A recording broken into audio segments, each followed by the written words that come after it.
Champions ট্রফিতে নিজেদের প্রথম ম্যাচে ভারতীয় দলের বিপক্ষে বাংলাদেশ একাদশে অভিজ্ঞ অলরাউন্ডার মাহমুদুল্লাহ রিয়াদ ও তরুণ পেসার নাহিদ রানা নেই, যা ক্রিকেট প্রেমীদের মধ্যে বিস্ময়ের সৃষ্টি করেছে।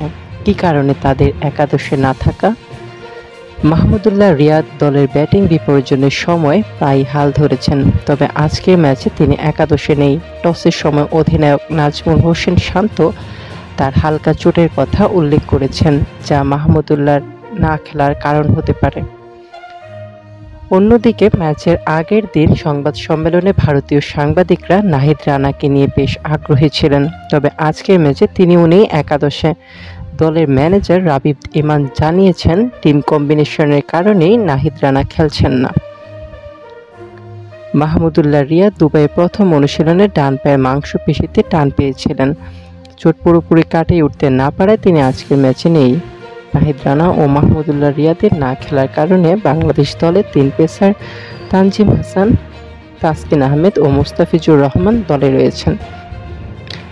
এতে বোঝা যাচ্ছে টিম ম্যানেজমেন্ট এই ম্যাচে পেস অ্যাটাকে যথেষ্ট গুরুত্ব দিয়েছে।